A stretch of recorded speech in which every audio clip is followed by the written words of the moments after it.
ચાલો વિદ્યાર્થી મિત્રો નમસ્કાર. આજે આપણે ધોરણ 7 વિષય સામાજિક વિજ્ઞાન અને પાઠ 13 સંસાધનોનું જતન અને સંરક્ષણ એના વિશેની સમજૂતી મેળવવાની છે. તો ચાલો આપણે પાઠ 13 સમજીએ. સંસાધનોનું જતન અને સંરક્ષણ. બરાબર, તો સંસાધન એટલે સંપત્તિ, તો એનું આપણે રક્ષણ અને જતન કરવું જોઈએ. સંસાધન અને ના પ્રકારો. તો પૃથ્વી પરથી મળતા અને માનવીને ઉપયોગમાં આવતા કુદરતી પદાર્થોને સંસાધન કહેવામાં આવે છે. તેમાં હવા, જળ, જમીન, વનસ્પતિ અને ખનિજોના સ્વરૂપમાં આપણને મળેલ કુદરતી બક્ષિસ એટલે કુદરતી સંસાધન. આ બધું મળેલું છે, કુદરતને આધારે મળેલું છે. સંસાધનો રાષ્ટ્રીય અર્થતંત્રની કરોડરજ્જુ છે. તે લોકોની શક્તિ અને સમૃદ્ધિના આધારસ્તંભ છે, જેનાથી દેશનો વિકાસ થઈ શકે.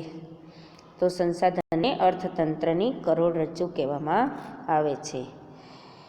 સામાન્ય રીતે સંસાધનો મર્યાદિત માત્રામાં ઉપલબ્ધ છે, એટલે કે એકવાર ખૂટી જાય તો આપણે ફરીથી એનો ઉપયોગ કરી શકતા નથી. તે સંસાધનોને વધુ ઉપયોગી બનાવવા આપણે વિવિધ તકનીકોનો ઉપયોગ કરીએ છીએ.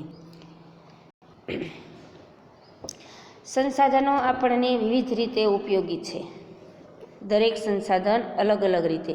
તો ખેતીથી શરૂ કરી ઉદ્યોગ અને પરિવહનની પ્રવૃત્તિ સુધીની તમામ પ્રવૃત્તિમાં પ્રત્યક્ષ કે પરોક્ષ રીતે કુદરતી સંસાધનો આપણને ઉપયોગી છે. શું કીધું? ખેતીથી પરિવહન સુધી. ત્યાર પછી સંસાધનના પ્રકારમાં ખોરાક તરીકે જમીન અને વનસ્પતિમાંથી પ્રાપ્ત થતી વિવિધ સામગ્રી, ઈંધણ અને ઉર્જા તરીકે સંસાધનો આપણને ઉપયોગી છે. હવે છે સંસાધનો. તો સંસાધનો છે એના પ્રકાર છે, એમાં કુદરતી સંસાધન અને માનવ નિર્મિત સંસાધન. ભૂમિ, જળ, ખનિજ અને જંગલોનો કુદરતી સંસાધનોમાં સમાવેશ થાય છે, જ્યારે માનવ નિર્મિત સંસાધનોમાં જૈવિક અને અજૈવિક પદાર્થોનો સમાવેશ થાય છે, જેમાં ભૂમિ, હવા, જળ, જમીન અજૈવિક સંસાધનો કહેવામાં આવે છે. તો આવી રીતે સંસાધનો પ્રકારો, એમાં જંગલો, પ્રાણીઓ જૈવિક સંસાધનો છે.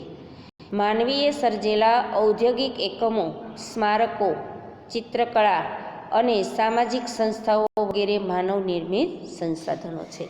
જે માણસે બનાવેલું છે તે માનવ નિર્મિત. મનુષ્યમાં રહેલ જ્ઞાન, બુદ્ધિ, કૌશલ્ય, સ્વાસ્થ્ય અને અન્ય ગુણોનો સમાવેશ માનવ સંસાધનમાં થાય છે. કુદરતી સંસાધનોના વિકાસ માટે માનવ સંસાધન હોવું જરૂરી છે, એટલે કે બુદ્ધિશાળી માણસને માનવ સંસાધન કહેવામાં આવ્યું છે.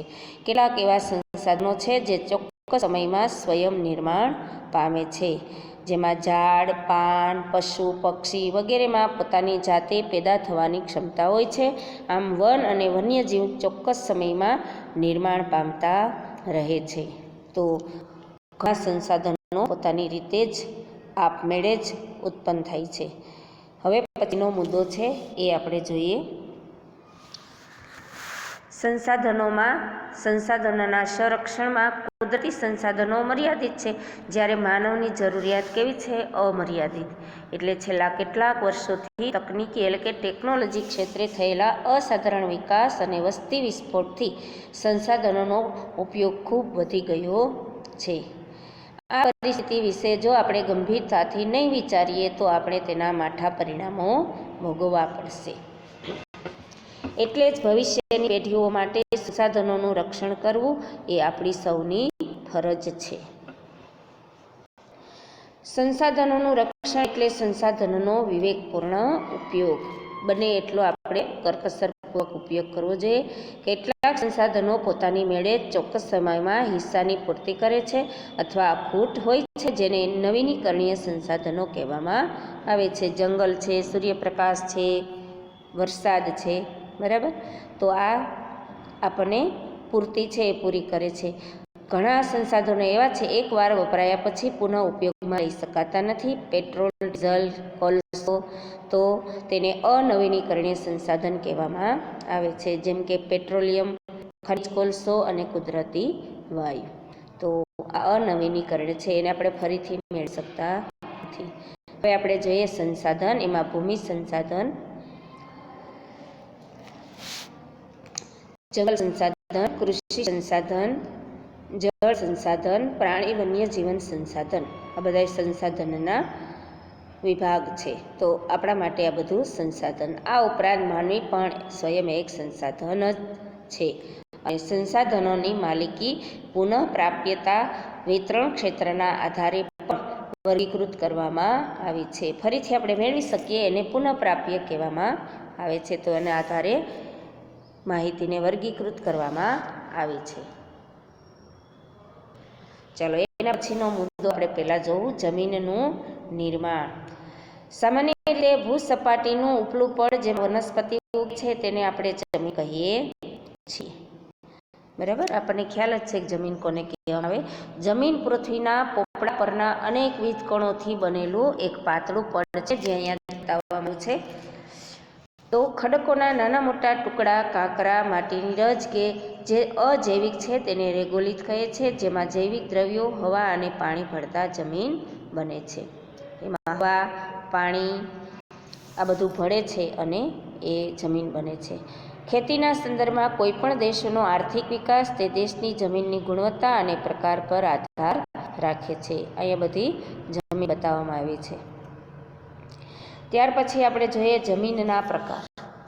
ભારતીય કૃષિ સંશોધન પરિષદ ICAR આ આપણી સંસ્થા છે અને તે કૃષિ વિશે બધી માહિતી પૂરી પાડે છે.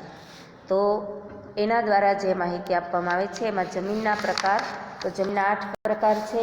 કાંપની જમીન, રાતી જમીન, કાળી જમીન, લેટેરાઇટ જમીન, રણ પ્રકારની જમીન, પર્વતીય જમીન, જંગલ પ્રકારની જમીન અને દલદલીય પ્રકારની જમીન. આ પર્વતીય પ્રકાર છે.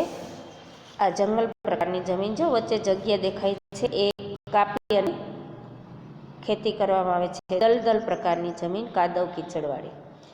હવે એના પછીનો મુદ્દો જમીનનું ધોવાણ અને સંરક્ષણ. તો આપણે કેવી રીતે અટકાવવું જોઈએ? પાણી દ્વારા જમીનનું ધોવાણ, હવા દ્વારા જમીનનું ધોવાણ. જમીનનું ધોવાણ ગતિશીલ પાણી કે હવા દ્વારા થાય છે. તો જમીનના ઉપલા કણોનું ઝડપથી કુદરતી બળો દ્વારા અન્યત્ર સ્થળાંતરણ થઈ જવું તેને જમીનનું ધોવાણ કહે છે, એક સ્થળેથી બીજા સ્થળે. આવું થવાથી જમીન ખેતીની ઉપજમાં ઘટાડો થાય છે, તેને અટકાવવું જોઈએ. હવે એના પછી જોશું જમીન ધોવાણ અટકાવવાના ઉપાય. તો શું કરવું જોઈએ? તો કે પડતર જમીનોમાં વૃક્ષોનું વાવેતર કરવું જોઈએ. જ્યાં ઢોળાવાળી જમીન છે ત્યાં પગથિયા પદ્ધતિથી ખેતી કરવી જોઈએ. આ પગથિયા પદ્ધતિની ખેતી છે જેથી જમીન ધોવાણ આપણે અટકાવી શકીએ. આડબંધ બાંધવા જોઈએ. જમીન પર ચરાણ પ્રવૃત્તિઓને નિયંત્રણમાં લેવી જોઈએ જેથી આપણે જમીનનું ધોવાણ અટકાવી શકીએ. એના પછીનું છે ભૂમિ સંરક્ષણ. તો ભૂમિ સંરક્ષણ એટલે જમીનનું ધોવાણ રોકીને જમીનની ગુણવત્તા જાળવી અને ભૂમિનું સંરક્ષણ કરવું કહેવાય.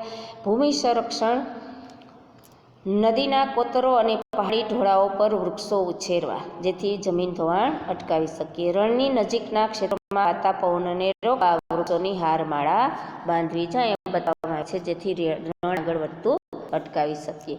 અનિયંત્રિત ચરાણને અટકાવવું જોઈએ. ફળદ્રુપતા ગુમાવી બેઠેલી જમીનમાં પુનઃ સેન્દ્રિય પદાર્થોનું ઉમેરણ કરવું જોઈએ. આમાં સૌએ સાથે મળી સહિયારા પ્રયાસો કરવા જોઈએ. સેન્દ્રિય એટલે કુદરતી ખાતર જે આપણે બનાવીએ છીએ પ્રાણીના મળમૂત્રમાંથી, એ સેન્દ્રિય ખાતર. એના પછીનો મુદ્દો છે જળ સંસાધન. પાણી પણ આપણા માટે એક સંસાધન. પૃથ્વી પર પીવાલાયક પાણીનું પ્રમાણ આશરે 3% જેટલું છે. પૃથ્વીનો 3જો ભાગ જળ વિસ્તાર ધરાવે છે. જો અહીંયા બતાવ્યું મહાસાગરોમાં કેટલું 97% પાણી છે.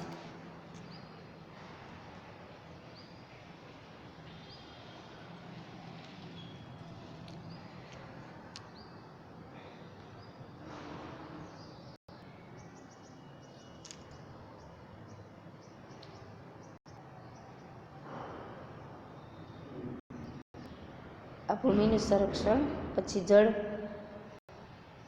સંસાધન છે એના વિશે તમને ચાર્ટ બતાવવા માટે આગળ સમજૂતી મેળવવા માટે ફરીથી બતાવવામાં આવે છે. આગળનો મુદ્દો એટલે જળ સંસાધન. બરાબર. તો મહાસાગરોમાં કેટલું પાણી બતાવવામાં આવ્યું હતું? 97% પાણી છે મહાસાગરોમાં. પીવાલાયક કેટલું પાણી છે? 3%. બરાબર. પછી ધ્રુવો ઉપર બતાવવામાં આવ્યું છે પાણી કેટલું છે એ બંને ધ્રુવો, ઉત્તર ધ્રુવ અને દક્ષિણ ધ્રુવ. બરાબર. એ બતાવ્યું ધ્રુવીય પ્રદેશના બરફ 2% છે એ ધ્રુવીય પ્રદેશમાં, અને 2% નદી, સરોવર અને તળાવમાં આવેલું છે પાણી. તો પીવાલાયક પાણી છે એ ખૂબ જ ઓછું છે. એટલે પૃથ્વી પર પીવાલાયક પાણીનું પ્રમાણ આશરે 3% જેટલું છે. પૃથ્વીનો 3જો ભાગ જળ વિસ્તાર ધરાવે છે. 3 ભાગમાં પાણી અને 1 ભાગમાં જમીન આવેલી છે. ચાલો, પાણી કુદરતી થકી મળેલ અણમોલ ભેટ છે. આપણે એને બનાવી શકતા નથી, કુદરત દ્વારા જ મળે છે. જળ એ જીવનની પ્રાથમિક માનવીની રોજબરોજની પ્રવૃત્તિ, ઉદ્યોગો અને ખેતી માટે જળ ખૂબ જ ઉપયોગી છે. આપણી રોજબરોજની ઉદ્યોગ અને ખેતી માટે તો પાણી આપણા માટે ખૂબ મહત્વનું છે. જળ સંસાધનોમાં મહાસાગરો, ઉપસાગરો, નદીઓ, સરોવરો, ભૂમિગત જળ વગેરેનો સમાવેશ થાય છે. આ બધું જળ સંસાધન. પૃથ્વી પર જળ સંસાધનનો મુખ્ય સ્ત્રોત વરસાદ છે અને બધા સ્ત્રોત વરસાદને આભારી છે. તો વરસાદ ન આવે તો પાણી મેળવી શકીએ નહીં. પૃષ્ઠીય જળ સ્ત્રોતમાં નદી, સરોવર, તળાવ, ઝરણા વગેરેનો સમાવેશ થાય છે. જમીન ઉપર આવે પાણી તેમાં મુખ્ય સ્ત્રોત નદી છે, એટલે નદીમાંથી આપણને પાણી મળે છે. હવે છે જળ તંગી.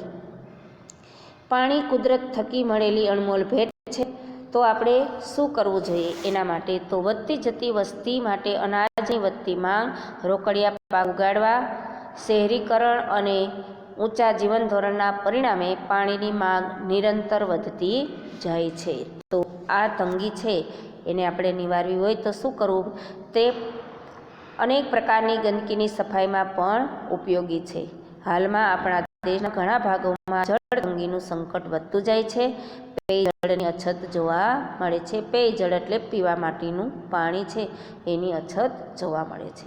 વર્તમાન સમયમાં ભૂમિગત જળને ટ્યુબવેલ દ્વારા બહાર કાઢતા ભૂમિગત જળ સ્તર નીચું ગયું છે. બોર દ્વારા આપણે જમીનમાંથી જે પાણી બહાર લઈ એટલે જમીનનું પાણી પણ નીચે વહી જાય. આજે દેશમાં પાણીની ઘટતી ઉપલબ્ધતા અને વધતી જતી અછત જેવી ગંભીર સમસ્યાઓનો સામનો કરવો પડી રહ્યો છે. હવે છે જળ સંસાધનોની જાળવણી અને વ્યવસ્થાપન. તો કેવી રીતે કરવું જોઈએ? આજે ઉપલબ્ધ જળ મર્યાદિત માત્રામાં છે. પ્રદૂષિત જળની ખૂબ મોટી સમસ્યા. અહીંયા પ્રદૂષિત પાણી બતાવવામાં આવ્યું છે. કચરો, કેમિકલવાળું પાણી બધું આપણે નદી, તળાવમાં ઠાલવીએ. જેથી પાણીના વિવેકપૂર્ણ ઉપયોગ અને તેની જાળવણીના ઉપાયો હાથ ધરવાની જરૂરિયાત છે. અને જળ એ આપણી સહિયારી સંપદા છે, એટલે કે સંપત્તિ છે. અને જળ સંરક્ષણ માટે સામાન્ય ઉપાયો જેવા કે વધુમાં વધુ જળાશયોનું નિર્માણ કરવું, ભૂમિગત જળને ઉપર લાવવાના પ્રયત્નો કરવા, નદીના પાણીને રોકી જળ સંચય કરવાની જરૂરિયાત છે. જો નદી ઉપર બંધ બાંધીએ એટલે પાણી રોકાઈ જાય અને એ પાણી જમીનની અંદર ઉતરે અને જમીનનું પાણી વધારે. આ સિવાય વરસાદના જળને રોકી એકઠું કરવાના ઉપાયો પણ કરવા જોઈએ. બંધારા કે તૈયાર કરવા, શોષ કૂવા બનાવવા, ખેત તલાવડી વગેરેનું નિર્માણ કરવું જોઈએ, જેથી આપણે પાણી છે એ જાળવણી કરી શકીએ. આ સિવાય લોકજાગૃતિ લાવી જળ સંરક્ષણમાં લોકભાગીદારી વધારવી જોઈએ. પાણી પ્રદૂષિત થતું અટકાવવું જોઈએ. ત્યાર પછી બાગ બગીચા, શૌચાલયમાં વપરાતા પાણીનો કરકસરપૂર્વક ઉપયોગ કરવો જોઈએ, જેથી પાણી આપણે લાંબો સમય ઉપયોગ કરી શકીએ. જળાશયો, નદીઓને પ્રદૂષણથી બચાવવા ભૂમિગત જળનો ઉપયોગ કરતા એકમો પર દેખરેખ રાખવી જોઈએ, જેથી પાણી વધારે સમય આપણે ઉપયોગમાં લઈ શકીએ. ત્યાર પછી એ ખનિજ સંસાધન. એના પછીનો મુદ્દો શું આવશે? ખનિજ સંસાધન. વર્ષો પહેલાં માનવી શિકાર માટે પથ્થરમાંથી બનાવેલા ઓજારોનો ઉપયોગ કરતો, એટલે માનવીનો ખનિજ સાથેનો સંબંધ ખૂબ જૂનો અને ગાઢ છે। જો અહીંયા પથ્થરમાંથી બનાવેલા ઓજારો છે। માનવ સંસ્કૃતિના માનવ વિકાસના તબક્કા ખનિજોના નામ પરથી ઓળખાય છે, જેમ કે પાષાણયુગ, તામ્રયુગ, કાંસ્યયુગ, લોહયુગ અને વર્તમાન સમયને અણુયુગ કહેવામાં આવે છે। એટલે પથ્થરમાંથી ઉપયોગ કરતો એ પાષાણ, એના પછી ધાતુ આવી, તાંબુ અને કાંસ્ય, લોખંડ અને અત્યારે અણુ।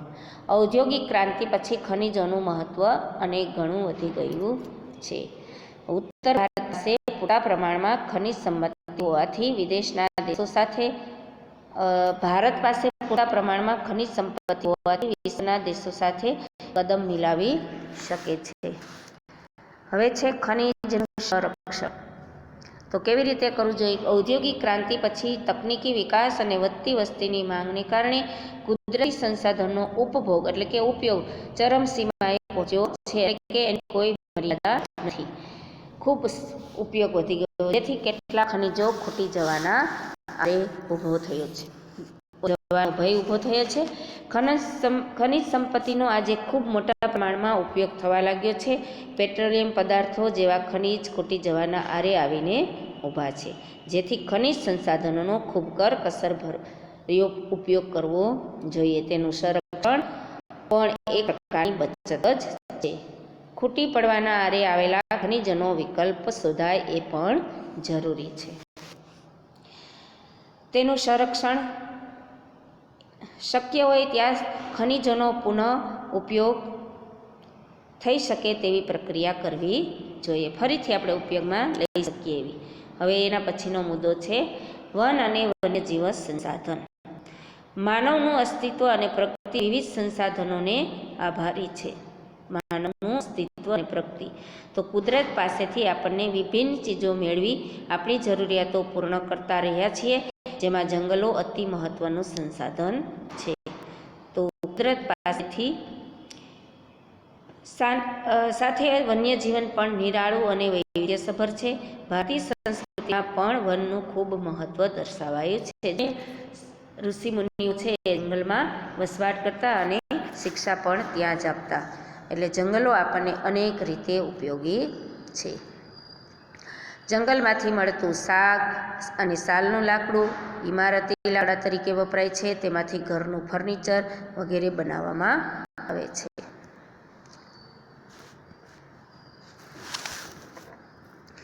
દેવદાર અને ચીડના લાકડામાંથી રમતગમતના સાધનો બને છે। વાંસમાંથી ટોપલા, ટોપલી, કાગળ, રેયોન વગેરે બનાવી શકાય છે। રેયોન કાપડ, બીજી બધી વસ્તુ। જંગલમાંથી લાખ, ગુંદર, મધ, ઔષધિ વગેરે આપણને મળે છે અને જંગલમાં રહેતી પ્રજાની આજીવિકા પૂરી પાડે છે, એટલે કે એનાથી આવક મેળવી પોતાનું ઘર ચલાવે છે। જંગલોનું આર્થિક મહત્વ સાથે પર્યાવરણીય મહત્વ પણ વિશેષ છે, કારણ કે જંગલ આપણે ખૂબ અનેક રીતે ઉપયોગી છે। જંગલો આબોહવાને વિષમ બનતી અટકાવી ભેજ જાળવી રાખે છે, તેમજ વધુ વરસાદ લાવવામાં ઉપયોગી પણ બને છે અને ભૂમિગત જળને ટકાવી રાખવામાં પણ મદદરૂપ થાય છે તથા જમીનનું ધોવાણ થતું અટકાવે છે। તો જંગલનું ખૂબ મહત્વ છે, જમીનનું ધોવાણ અટકાવી બતાવવામાં આવ્યું છે। આ સિવાય વાતાવરણમાં ઓક્સિજન અને કાર્બન ડાયોક્સાઇડનું સંતુલન જાળવવામાં મદદ કરે છે। જો ઓક્સિજન આપે અને કાર્બન ડાયોક્સાઇડ શોષણ કરે છે। ભારતમાં જંગલોનું પ્રમાણ ખૂબ જ ઓછું છે। સૌથી વધુ અંદમાન અને નિકોબાર દ્વીપ સમૂહમાં તેમજ મિઝોરમ, મણિપુર, ત્રિપુરા, અરુણાચલ પ્રદેશ વગેરે રાજ્યોમાં જંગલોનું પ્રમાણ વધારે છે। ઉત્તર પૂર્વના પર્વતીય ક્ષેત્રોમાં જંગલોનું પ્રમાણ 60%થી વધારે છે। જો આ ઉત્તર પૂર્વના જંગલ છે। ત્યાર પછી ગુજરાતમાં તેના કુલ ક્ષેત્રના સ્ટેટ ફોરેસ્ટર ડિપાર્ટમેન્ટ અનુસાર 2017-18ના રિપોર્ટ અનુસાર 11.18% વિસ્તારમાં જંગલો આવેલા છે। રાષ્ટ્રીય વન નીતિ અનુસાર નેશનલ ફોરેસ્ટ પોલિસી એટલે કે એના અનુસાર કુલ ભૂમિભાગના 33% વિસ્તારમાં જંગલો હોવા જોઈએ, પણ ભારતમાં જંગલોનું પ્રમાણ લગભગ 23% જેટલું જ છે। હવે છે વન સંરક્ષણ। આજે જંગલો ઝડપથી નષ્ટ થઈ રહ્યા છે, જો કપાઈ રહ્યા છે। ઘટતા જતા જંગલો વિશ્વની મોટી સમસ્યા બની ગઈ છે। વન ઘટવાના ઘણા કારણો છે, કયા કારણો? તો કે જેમ કે માનવીની જમીન મેળવવાની ભૂખ, બીજું છે કાચો માલ મેળવવા, ઇમારત, લાકડું મેળવવા, શહેરીકરણ વગેરેના લીધે જંગલો ખૂબ ઝડપથી ઘટી રહ્યા છે. તો આપણે એનું સંરક્ષણ કરવું જોઈએ. જંગલોના આડેધડ વિનાશથી કેટલાક માઠા પરિણામો પર્યાવરણને ભોગવવા પડે છે, જેની આપણે અસર થાય છે એ ભોગવીએ છીએ. વરસાદનું પ્રમાણ ઘટવું, બરાબર, દુષ્કાળ, આ બધી પરિસ્થિતિ થાય છે. જમીનનું ધોવાણ થવું, નિરાશ્રિત અન્ય પશુઓ અને તેની ઘટતી સંખ્યા, વૈશ્વિક તાપમાનમાં વધારો, પ્રાકૃતિક સૌંદર્ય નાશ પામવું વગેરે. ભારતીય બંધારણમાં વનો, સરોવરો, નદીઓ, પ્રાણીઓ સહિત કુદરતી પર્યાવરણનું સંરક્ષણ કરવાની અને તેના સુધારણા કરવાની તથા દરેક જીવો પ્રત્યે અનુકંપા દર્શાવવાની નાગરિકની મૂળભૂત ફરજો બતાવવામાં આવી છે. તો વન અને વન્યજીવોને કાયદા દ્વારા પણ રક્ષણ પૂરું પાડવામાં આવ્યું છે, તેમાં સજાની પણ જોગવાઈ કરવામાં આવી છે. એટલે આપણે કોઈ પણ એવું કાર્ય કરીએ તો એને સજા થાય છે. તો આ રીતે વન સંરક્ષણ છે. હવે છે વન સંરક્ષણના કેટલાક ઉપાયો છે નીચે મુજબ. એમાં પહેલું છે પર્યાવરણ શિક્ષણ અને પર્યાવરણ જાગૃતિ લાવવાની વન સંરક્ષણ કરી શકાય છે. જો અહીંયા દેખાડ્યું છે, વિવિધ સ્પર્ધા પ્રવૃત્તિ દ્વારા જંગલોનું મહત્ત્વ સમજાવવું, બરાબર. કોઈ એવી પ્રવૃત્તિ વિદ્યાર્થીને આપી જેથી તે પર્યાવરણનું મહત્ત્વ સમજી શકે. જંગલ ખાતાના કાર્યક્ષેત્રને ગુણવત્તાસભર બનાવવું, તેની દેખરેખ રાખવી અને તેનો વિસ્તાર વધારવો. શાળામાં ઇકો ક્લબની રચના કરી વિવિધ પ્રવૃત્તિઓ કરાવવી. પડતર જમીનમાં વૃક્ષારોપણ કાર્ય કરવું. વૃક્ષારોપણ, વન મહોત્સવ જેવા કાર્યક્રમોને મહત્ત્વ આપવું, બરાબર. હવે છે ઉજવણીના વિવિધ દિવસો. આપણે 21મી માર્ચ વિશ્વ વન દિવસ તરીકે ઉજવીએ છીએ. ત્યાર પછી 4 ઓક્ટોબર વન્ય પ્રાણી દિવસ તરીકે ઉજવીએ છીએ.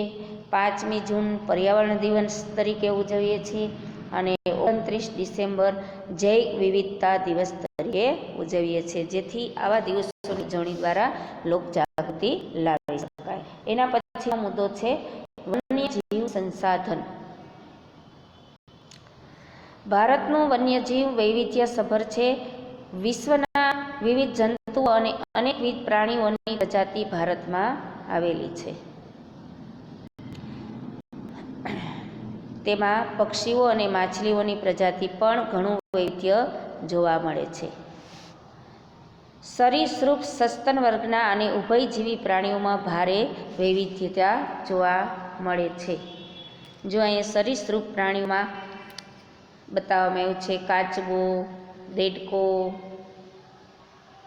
પછી ચંદનઘો, મગર, બરાબર. આ બધી વસ્તુઓ છે એ ગરોળી સરીસૃપ છે. પછી સસ્તન વર્ગના પ્રાણીઓ, જે પ્રાણી બચ્ચાને દૂધ પીવડાવી શકે તે સસ્તન વર્ગના. અને ઉભયજીવી પ્રાણીઓ, ઉભયજીવી પ્રાણી જમીનમાં પણ રહી શકે અને આકાશમાં પણ રહી શકે, ઉડી શકે. ટૂંકમાં એવા પ્રાણીઓને ઉભયજીવી પ્રાણીઓ કહેવામાં આવે છે.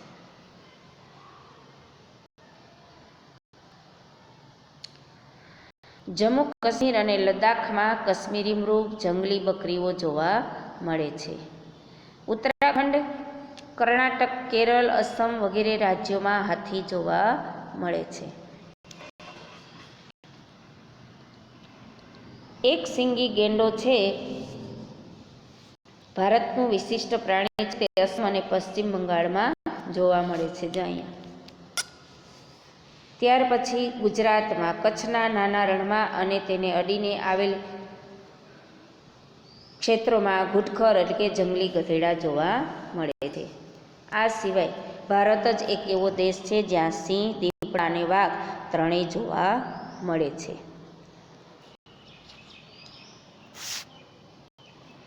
સિંહ ગુજરાતના ગીરના જંગલોમાં વસે છે. વાઘ પશ્ચિમ બંગાળ, મધ્યપ્રદેશ, મહારાષ્ટ્ર, કર્ણાટક, રાજસ્થાન, હિમાલયના ક્ષેત્રોમાં જોવા મળે છે.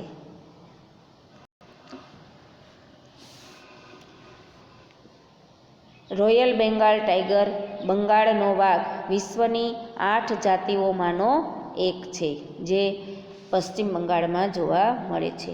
દાંતાર, જેસોર, વિજયનગર, ગુજરાતના ડેડિયાપાડા અને રતનમહાલ વિસ્તારમાં રીંછ જોવા મળે છે. અભયારણ્ય: ભારતમાં બતક, પોપટ, કાબર, કબૂતર, મેના વગેરે જાતિના પક્ષીઓ મોટી સંખ્યામાં જોવા મળે છે.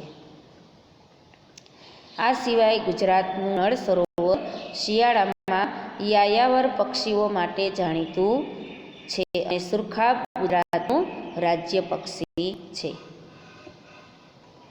ભારતના સાગર કિનારે મેકરલ, ઝીંગા, બુમલા, શાર્ક, ડોલ્ફિન, સાલ્મન વગેરે પ્રજાતિની માછલીઓ પણ જોવા મળે છે. ભારતમાં વિવિધ પ્રકારના હરણ અને સાપની અનેક પ્રજાતિઓ જોવા મળે છે. આ સિવાય હિમાલયના શીતવનોમાં લાલ પાંડા જોવા મળે છે. તો આ હતું વન્યજીવન. હવે છે લુપ્ત થતું વન્યજીવન. ગુજરાતના જંગલોમાંથી વાઘ અને ભારતના જંગલોમાંથી ચિત્તો લુપ્ત થયેલ છે. કેટલાક પક્ષીઓ જેમાં ચકલી,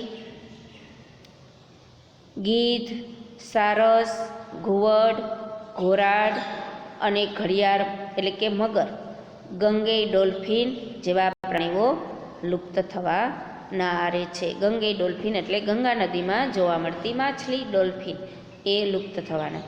ગુજરાતની નર્મદા, તાપી, સાબરમતી વગેરે નદીઓમાં જોવા મળતી જળ બિલાડી પણ સંકટમાં છે, એટલે કે આ પ્રાણીઓ લુપ્ત થવાના આરે છે.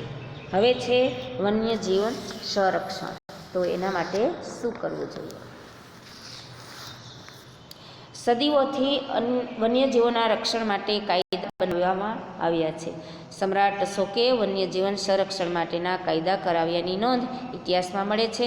આજે પણ તે માટેના કાયદા છે. મોટાભાગના રાજ્યોમાં સ્ટેટ વાઇલ્ડ લાઇફની રચના થયેલ છે, એટલે કે પ્રાણીઓની રક્ષા કરવી, અને સ્વૈચ્છિક સંસ્થાઓ, જે આ સ્વૈચ્છિક સંસ્થાઓ છે તેના માટે કામ કરે છે. હવે છે વન્યજીવન સંરક્ષણ માટે નીચે મુજબના કાયદાઓ છે એ પગલાં લેવા જોઈએ. તો વન્યજીવો પર થતા અત્યાચાર અને શિકાર પ્રવૃત્તિઓ અટકાવવા કડક અમલ કરવો જોઈએ. જે અત્યાચારને શિકાર. જંગલના વન્યજીવોની ગણતરી સમયાંતરે થવી જોઈએ. જંગલ વન્યજીવોને કુદરતી સંરક્ષણ પૂરું પાડે છે, તેથી જંગલોનો વિનાશ થતો અટકાવવો જોઈએ. એના પછી લોકોને વન્યજીવોનું મહત્ત્વ સમજાવી વન્યજીવન સંરક્ષણની સમજ આપવી જોઈએ. મુલાકાત લ્યો તો જંગલની આપણને મહત્ત્વ સમજાય. જંગલમાં લાગતી આગને ડામમાં ઝડપથી પ્રયત્નો કરવા જોઈએ. જો આગ લાગી હોય તો બુઝાવવી જોઈએ. વન્યજીવોને તબીબી સારવાર મળે તેવા પ્રયત્નો કરવા જોઈએ. બીમાર પ્રાણીઓની સારવાર થવી જોઈએ. વન્યજીવો માટે સંરક્ષિત ક્ષેત્રનો વિકાસ કરવો જોઈએ. પ્રચાર પ્રસાર માધ્યમો દ્વારા પ્રગતિ લાવવી જોઈએ. વન્યજીવ સંદર્ભે વન્યજીવોની જરૂરિયાતો જેવી કે પ્રાણી, ખોરાક, કુદરતી આવાસ પૂરતા પ્રમાણમાં મળે તેવી વ્યવસ્થાની ગોઠવણી કરવી જોઈએ. તો આ હતું વન્યજીવન સંરક્ષણના ઉપાયો. બરાબર.